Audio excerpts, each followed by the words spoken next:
guys. How are you? I'm drinking a juice. I just squeezed. It's so good. We will pull cards today and we will chat. I just want to open up by saying thank you so much to everybody who watched my last video on what is going on with my family right now, mostly with Nick and I, Quinn and Faye, and shared your thoughts around that. And then obviously the unexpected adjacent news to that post was the loss of Chloe, which this is kind of like the first time I'm addressing it online in this way. It's been really hard. The last experience I had with grief and loss was with my grandmother when she passed in 2018. And that was a different experience. I mean, as every experience, I guess, is. Chloe came into my life in 2010 through a breeder in Texas, and she was always our Southern Belle. She's been with me through a lot of seasons of life. Almost every season that was major, pretty much up until now. She was even at our wedding day, Nick and I. And interestingly enough, yesterday would have been was sort of one thing that I like to do with all my relatives who have passed and loved ones who have passed is I celebrate their birthdays on when they've passed. So Chloe's birthday was yesterday. She would have been 15, the 24th of February. And Nick and I's 8-year wedding anniversary is today on the 25th of February. And we got croissants, we got cake. Croissants were like Chloe's OG favorite food. It's a really interesting story because when I lived in France, I was born in France. My mom always tells me about this dog that I had there that we loved so much. His name was Visconti, and he and I would always share a croissant. And then Chloe came along and we always shared a croissant. And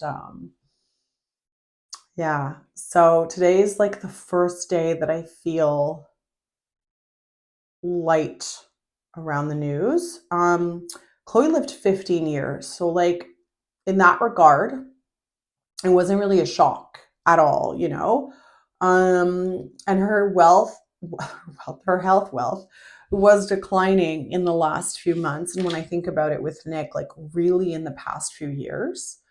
But as some of you might have experienced, when you live really closely and intimately with someone or a pet, and their health is declining, your perspective on it is not objective. So I feel that people outside of the situation saw it much more in a linear way and clearly. Even as I've been, I've played that role in someone else's life before, than Nick and I did. And the decision just came on really quickly, interestingly and really tragically, while I was filming the video that was posted, the last video. All of the events were happening unbeknownst to me. And yeah, that definitely makes me it just gives me such a heavy heart.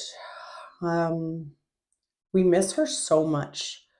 So much. It's such a loss in the house. It's such a void in the house. Thank goodness for kids who keep things light. And, we explained it mostly to Quinn. Faye is like, oh, Chloe gone, Chloe gone. I'm like, yeah. She loved Chloe so much. I would say more so than Quinn. Quinn's really cute. I went to spend some time with my mom and him this weekend, and he was on the drive over, he's like, well, whenever you feel sad, just look at the snow because the snow will remind you of our beautiful Chloe because it's beautiful just like her. So cute. A lot of you who followed me for many, many years online even saw Chloe's heyday, witnessed it through my storytelling of taking her around Little Burgundy and St. Henry, and when we lived in Montreal and she would come to the cafe with me. And she was just Nick and I's sidekick. I had her for a year, and then Nick and I got together, and she and Nick met. I was like love at first sight. I think even prior to that, Nick was like, small dogs are so annoying. Like, this is so dumb. And then he just fell in love with her. And honestly, over the years, she became more his dog than mine. And that happened when I moved to Toronto in 2012, and I couldn't take her with me. So Nick stayed with her. And I think she felt a bit abandoned by me, rightfully so, at that point. She was like 3 years old. My God. It's hard to like imagine. She was born in 2010. Mm, she is a love. Even the vet, when we called, they were like, she's here, and she's such a love. She's such a love. And then, like, unfortunate thing is, like, when I called the vet, I'm like, oh my God, let's call the vet, and Nick's like pacing, trying to find her. And I called the vet, and I'm like, the vet has her, the vet has her. And in the meantime, they're transferring me to their colleague. They're like, I think your dog is here. Um, and then they transferred me to their colleague, and that's when everything kind of went downhill, because the colleague instantly was like, yeah, we have your dog. She's amazing. She was hit by a car, and she was in pretty bad shape, and someone brought her in. And thank God for that person. I'm trying to track that person down so that I can thank them in an appropriate way, because they gave us extra time with Chloe, and they gave us time to make that very hard decision. We like brought her home. We were going to go have the procedure for her fractures, have her looked at, and also she had like a wound that needed to be stitched, is my understanding. An extra, anyways, all the things. And in the end, like, Nick was on his way over to the the vet hospital, and he turned around. He was like, this doesn't make sense. Like, this doesn't make sense. She will have a long road of healing on the other side. But, like, the feeling of like deciding that someone or some like a pet's life is over is really challenging. It's overwhelming, and it's really hard to make that decision. Also, like, let's be real. Chloe, like I said, 15 years. I hope she lived in the last few years like as good of a life as she could have. Like, it was really hard on Nick and I in some moments, because we had so much focus on the kids, and she didn't integrate well with our children. She didn't want to go on walks anymore. She just kind of was like, I'm the princess, and now these two came along. I think it got interestingly like slightly better with Faye, because Faye has such an interest in animals. But even then, Chloe just really wanted to stay in her own lane and do older pet things, like sleep all day and kind of be stubborn. And at the end, she was a bit incontinent, and it wasn't like aggressive incontinence, but it was becoming like a problem for us. Which is kind of how the accident happened, because we let her out so many times a day, and she was outside, and then she escaped, which is something Chloe never would have done, because Chloe's scared of her own shadow right up until the end. Very fearful, very nervous dog. So she didn't take risks. She wasn't a dog that took risks. Um, Nick and I were heartbroken thinking of her being like alone in those moments and just being hit. Like, it's a lot. Yeah, today's the first day that I haven't cried. I've like cried every night going to sleep. It's just been so hard. I know that Chloe will help from the other side. Like, I know her spirit has a different like league of work to do now, and is going to support us with Faye's journey, which is something that Nick and I took into consideration also when we made the decision to let Chloe go. Was like, it's time. It's like the end of one chapter and the beginning of another that needs even more of our attention and love, and consideration. So, and it's not one for the other, but it's a segue.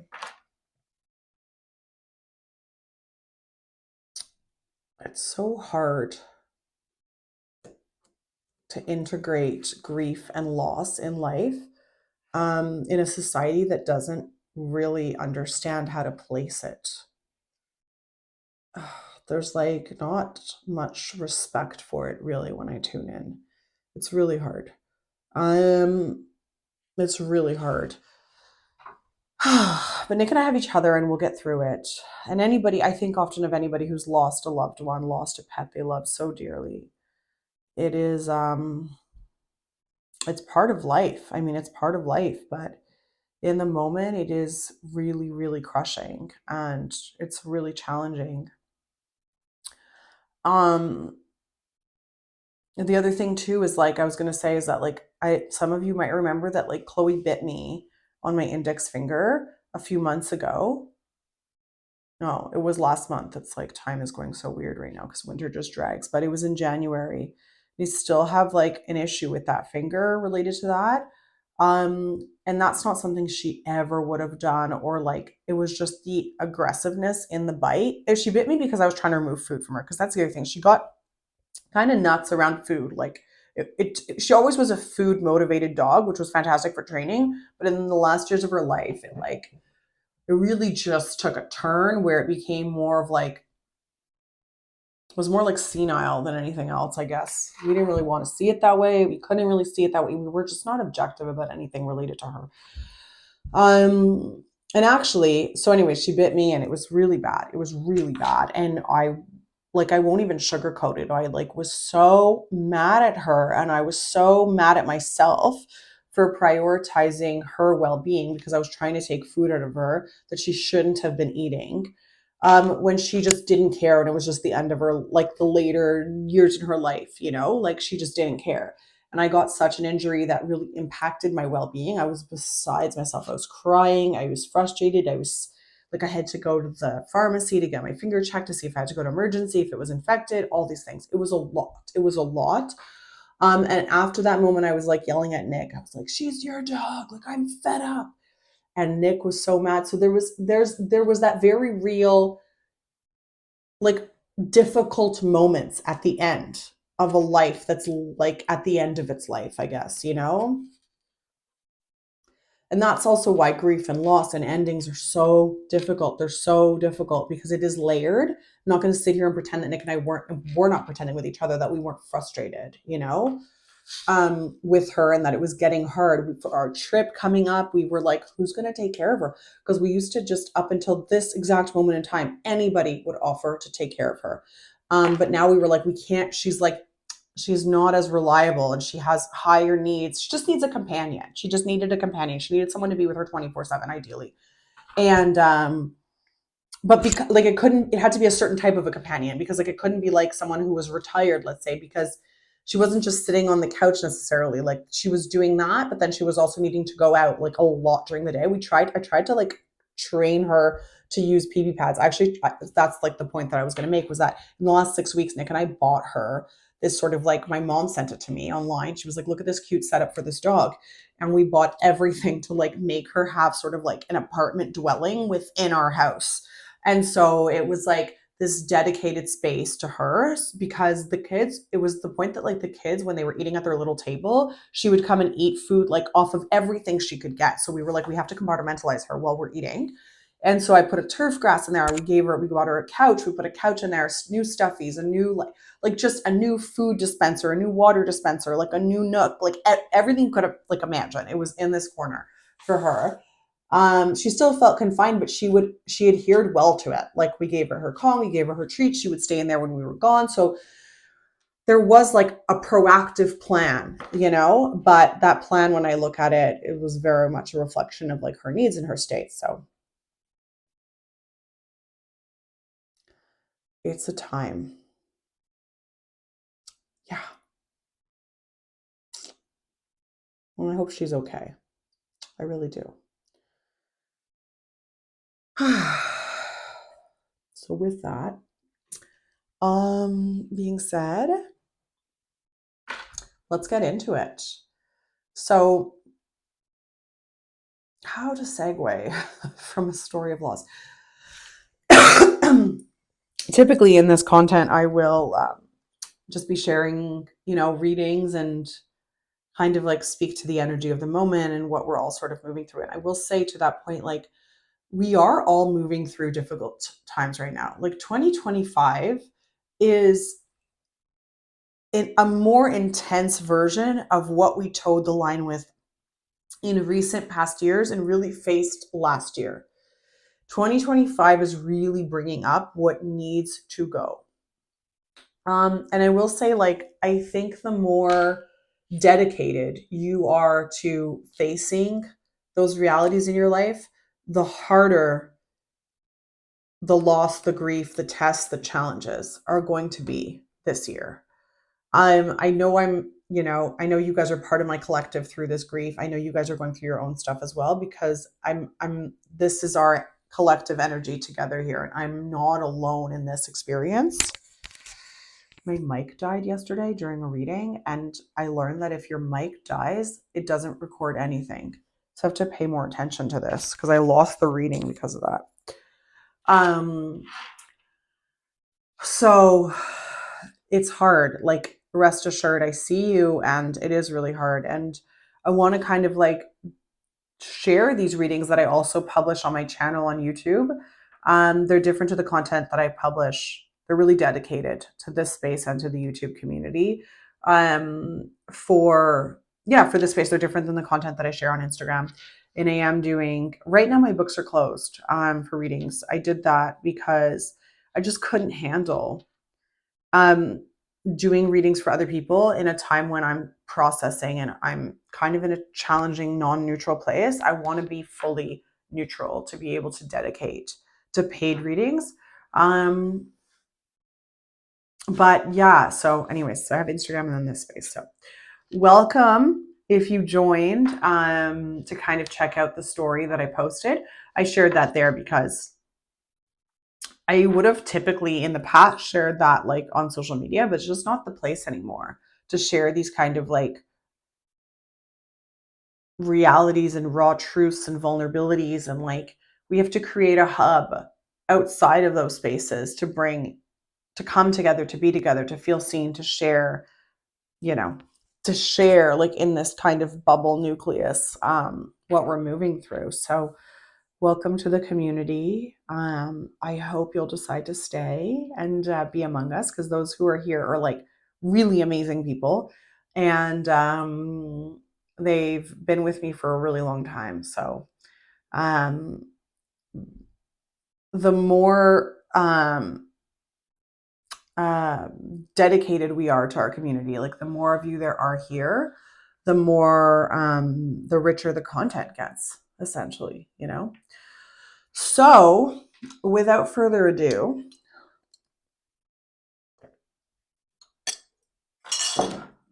this concoction, by the way, what is this concoction? It's pomelo and it's oranges and it's grated ginger and it's lemons and it's sea salt. Yeah. And it's really, really, really cleansing. One thing that I'm trying to eliminate more and more of is really like gluten. Wheat, not like, I'm not gonna like completely eliminate it, but I'm trying to eliminate it as much as possible. So I find it contributes to like a lot of that, and refined sugar contributes to a lot of like just inflammation in my body, like swelling and that sort of thing.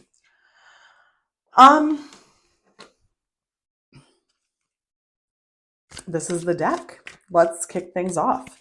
So we're on the heels of a new moon in Pisces. And all of us who are Pisces will be celebrating that moment. We're on the heels of March. We are on the other side of Mars stationing direct. Mars rules Aries and Scorpio, particularly Aries zodiacs. And this is a big deal. This is really going to see us pivot in the way that we chase things, go after things, like feel that sense of like physical inertia within us. So it's an interesting time. On the other side of the Pisces new moon, which is when the sun and the moon are in the skies together and hidden with the earth, and it's like a really dark time, Venus is going retrograde. And so it's kind of interesting because Venus and Mars are like, they're kind of tandem planets in astrology. And Venus speaks to our finances, it's our currency, it's also our relationships and how we love on each other. And Mars is sort of like the male energy, if you will, masculine energy, and Venus is the feminine, the divine feminine. So as one stations direct and like comes out of hibernation, another one is going retrograde, and both are very rare retrogrades. They don't happen often. Mercury, the ruler of Gemini and Virgo, goes retrograde about 3 times a year. Mars goes retrograde every 2 years. In Venus, it's about every like 1.5 years. So these are rare. These are rare. And to have them like kind of back to back, we're going to see some Relationship nuances, we're going to see some difficulties maybe and challenges and just like introverted energy around our finances, our sense of confidence, our sense of stability, because it also rules Taurus, Libra. Those are the zodiacs that Venus rules. And yeah, it's going to be a lot of things. Anyways, I would say I could give you more information, but I am kind of not doing birth chart readings until further notice right now. But it is still remains a very passion work of mine and a language that I adhere to day to day. If you are looking to get a reading done, there are readers that I can point you in the direction of Shirley. I remain in the scope of channeled messages, psychic readings, and tarot until further notice. But I will always bring in like a vein of astrology because that's just what I love. So in the readings, we're going to get some messages going here and we'll see what we're dealing with. Let's see what we're dealing with. Just going to do a quick shuffle and then I'll tune in my body into the energy and see where we're at and what's coming up for all of us.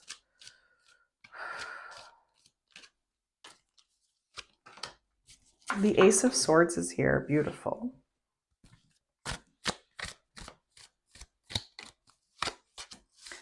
We have the Trumps card.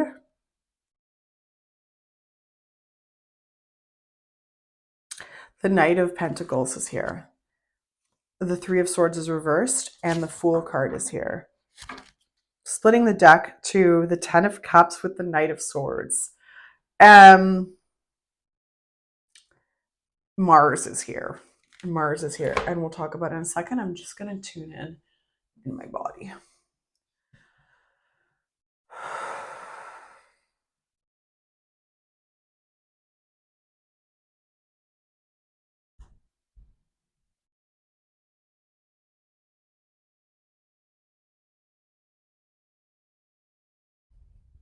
Okay.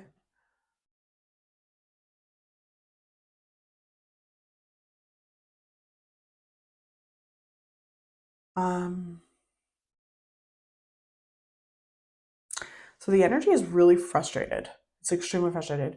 My teeth are like, they're rattling a bit, like they're a little bit anxious to like say something. So we definitely see that swords energy coming through. I also feel a tremendous amount of like just pressure in my throat. There's pressure. It's like, it's almost like it's closing up. So there is this someone either amongst yourselves or in your community or in your relationship is wanting to come forward and share a message. There is a message here that needs to be said and that isn't being said. And the Three of Swords is here. So we are seeing that there's a holdback for fear of compromising a third party.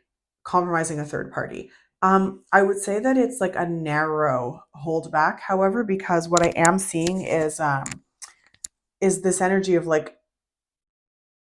it's not a strong consideration, unfortunately, in some ways.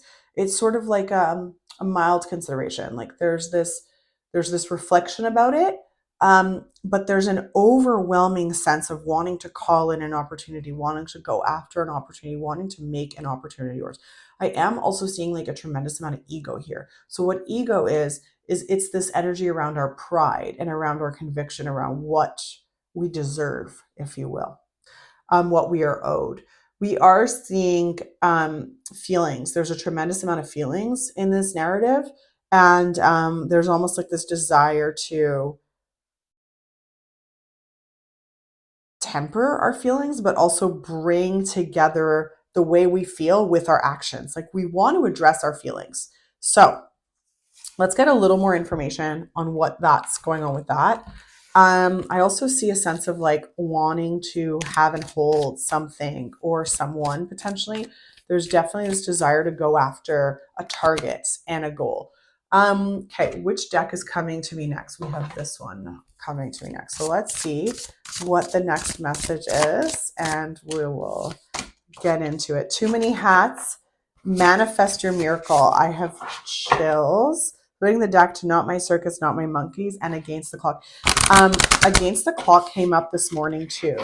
in my Instagram reading. So we are seeing that there's this sense that we're against the clock, like literally like time is running out, like something needs to be done sooner than later. Otherwise we feel like we're going to be failing somehow.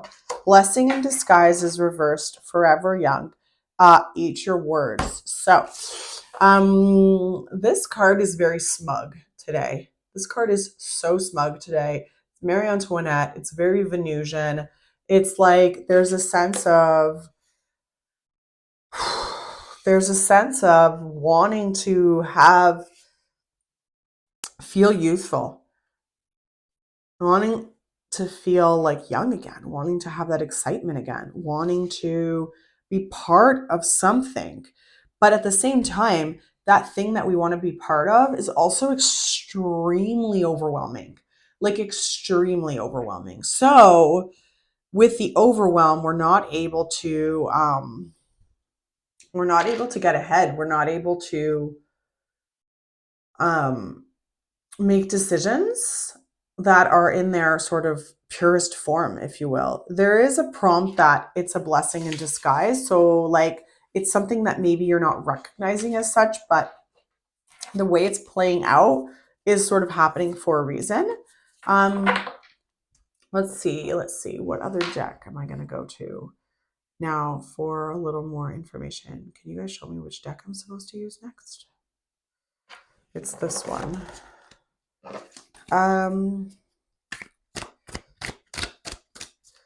What is going on? What do we need to know today? What does the community need to know? What is happening for everyone?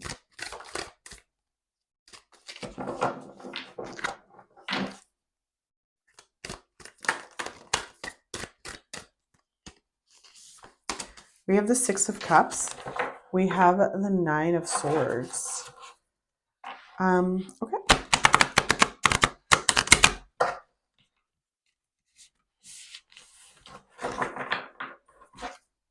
What else do we have here? We have the King of Swords reversed. The Four of Cups are here. With the Queen of Wands. And at the bottom of the deck, we have the Three of Wands with the Six of Swords reversed. With the Girl of Wands, so like a page energy of Wands, and the Queen of Cups. So there's our safety. There's a sense of safety that we're protecting right now. Someone that we're responsible for. We're protecting someone we're responsible for. I think she's holding an apple. It seems like the Four of Cups, she's holding an apple, which feels like she's holding the truth in her hand.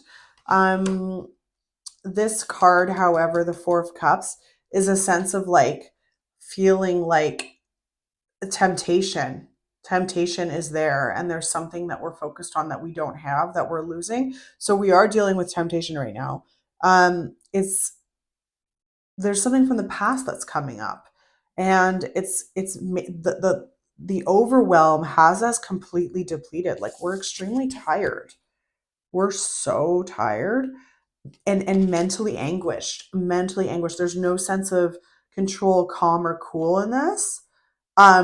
Both our masculine and our feminine energies, which we harbor both in our bodies, are intercepted by this sense of regret, like temptation, loss. We're wanting to both take action in a very soft feminine way and speak up in a way that is very pragmatic and controlled and like authoritative. There's a desire to show up in a really beautiful way for someone or something that's been kind of on our minds for a while.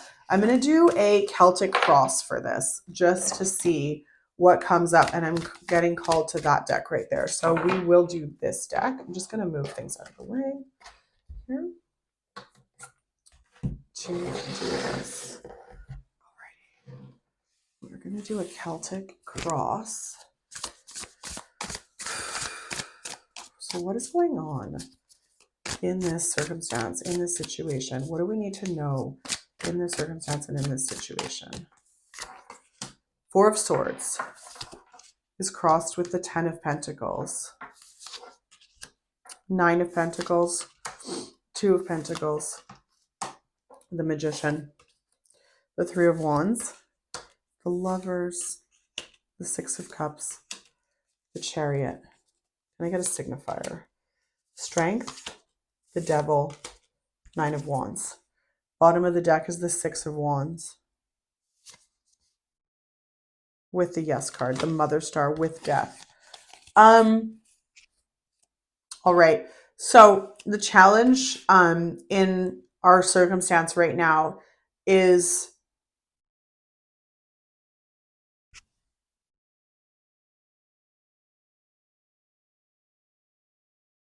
something that we have that we're not, that we're dedicated to, that we're committed to, that we are financially providers for, financially responsible for. It's a very tangible responsibility. It's a responsibility that cannot be ignored and that we put a lot of pressure on ourselves around.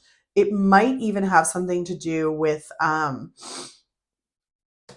it definitely has to do with other people who you're either married to, multi-generational responsibility, as well as career responsibility. It could be a bit of both. It could be both. It could be one. It could be the other. And it is in our challenge position right now. So what we're seeing is that's creating the sense of like feeling at a loss, feeling at a loss. It's a standstill. We cannot find a way to escape this very real responsibility, this sacrifice that we have to make because we are indebted to someone or something.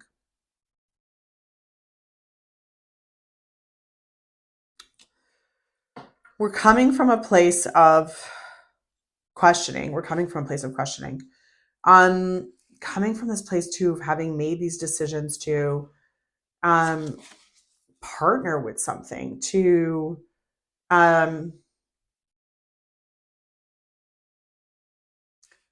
commit to something that is unfulfilling.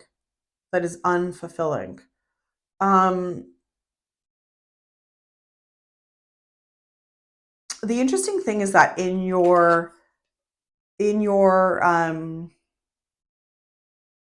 trajectory of abundance, of possibility, the Magician card is here. So it's two sides of the same coin. You have the capacity to, oh my God, I have chills.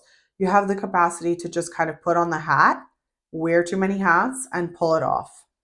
There's like a phoniness, like a faking it. That is really stifling for you personally, but it is sort of like it's almost like you're getting up in the morning and you're like putting that on and you're like, I can do this. Like you're putting on the mask, you're putting on the cloak, like you're able to make it. On the flip side, there's a prompt here as well to remind you that you have the capacity to manifest anything you want and make anything you want happen. So if this thing that you don't have that you really want is a relationship, does feel like it's a relationship because the Lover's card is here reversed, or a financial opportunity, it is in your threshold. It's in your threshold to make this happen.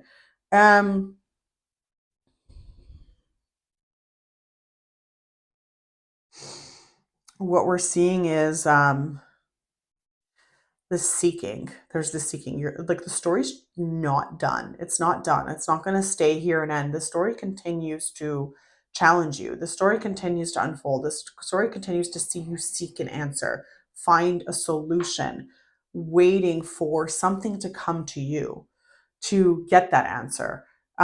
We are seeing the Lover's card in this deck is so beautiful. Like, it is so beautiful.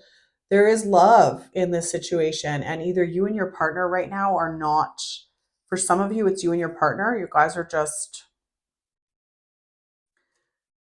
decisions that you made in the past together are coming up to haunt you right now.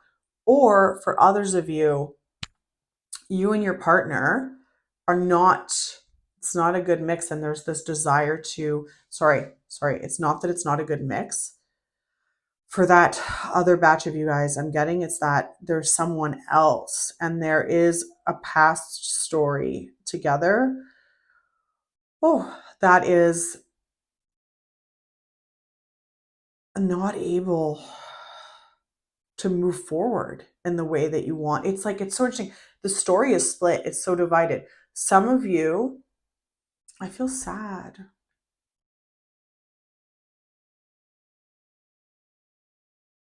Some of you are trying to control something that is like slipping through your fingers. It's just inevitable. It's inevitable. And then others of you are experiencing that as well, but in a totally different iteration.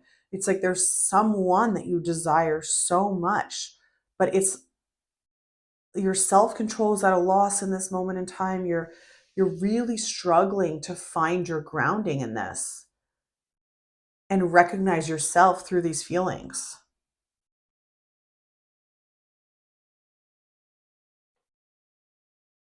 You're due for a break. There's something that's going to come through that's going to open your eyes and open your opportunity. Like a new perspective is coming in. A new perspective is coming in. Let me just 7, 8, 6, 6, 7, 8, 9. Okay.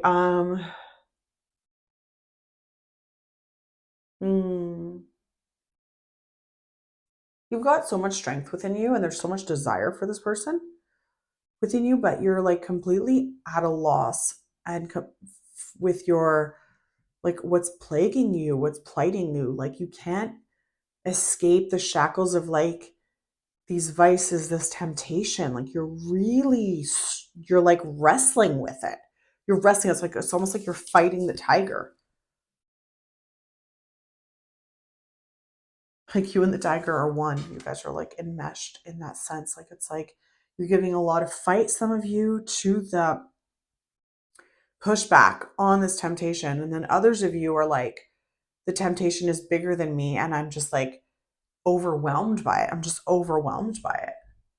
And the temptation for those of you who are in a tricky couple, a tricky situation right now, for you guys, that feeling that you have right now is overwhelming. It's like undeniable. It's undeniable. Alrighty. So we're having to really look at our actions and the decisions that we made that didn't feel 100%. We're really coming up right now against those commitments that we made. Let me just pull one more card from this deck. Is calling me. I have chills. Can I get one more card as like a message of a signifier?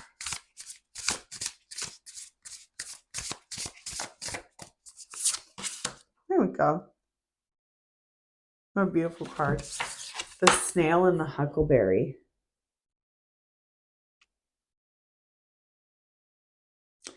I think we're slowly emerging. We're slowly emerging.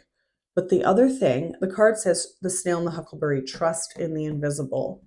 But the other thing with this card is that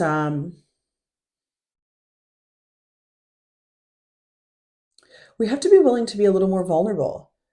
Like that shell is it's so, there's such a tenderness beneath it, and we're so in the space of that shell and wanting to protect and self-preserve.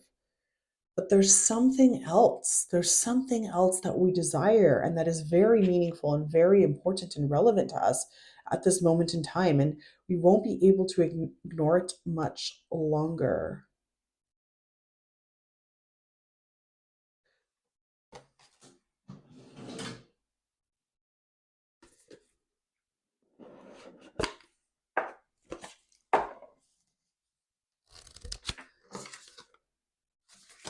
$21.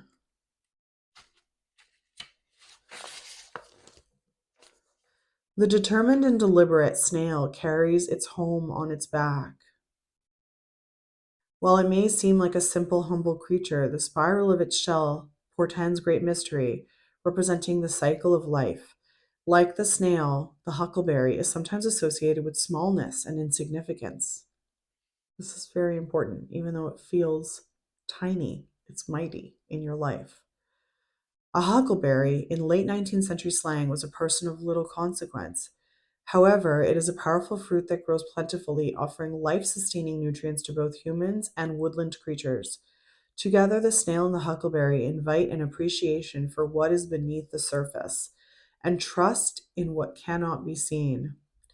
Now is a good time to follow your bliss, trust in the invisible supports. With great risk comes great reward. When have I benefited from trusting in subtle cues? How can I look beyond appearances towards a deeper meaning? Beautiful. I also think there's a tremendous amount of information in the snail carrying its home on its back. It ties into that sense of sacrifice that feels very real, like we're shouldering it right now. And it's holding us back, it's stifling us from all of these cues and these kind of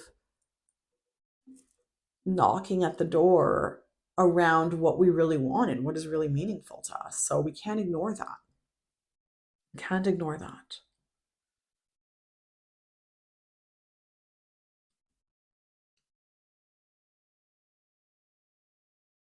There's a prompt to grow here and not be scared. Not be scared. We have to remove the fear. We have to be courageous. We have to be brave.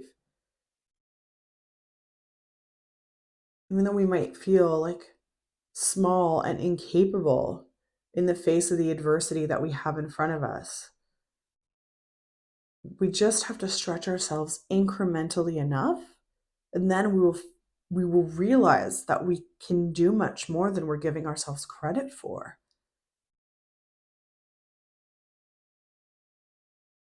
We have to live for our own being, for what matters to you, not for the burden of others that you carry as your own and deem your responsibility, your sacrifice, your due diligence. It's like time to cut those cords. It's time to cut those cords. These are new beginnings. These are new beginnings. And the new moon in Pisces does echo the sentiment of like, what is your dream?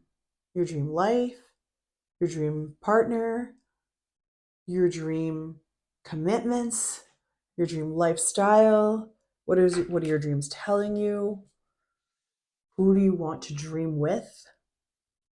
Who inspires your dreams? What lights you up in like a soft way, in a soft way. It's like a flower just like waking up in the spring. It's like, hi, I'm here. Going towards the warmth and the sun. You know, there's beauty in this. There really is. For some of you, this is going to feel really overwhelming. And for others, you're on your path of just like waking up to the nudges. Small steps, big breakthroughs. Small steps, big breakthroughs. All right. Thank you guys so much for listening to this and being here. And I'll see you shortly in the next one. I hope this resonated. I hope this felt helpful. I hope this felt comforting. And thank you for listening to the beginning, all about my ongoings right now and that sort of thing. So we will get through this. We will persevere. That's what we do best over here. Thank you so much. Have a beautiful, beautiful Tuesday. And I will talk to you guys very, very, very soon.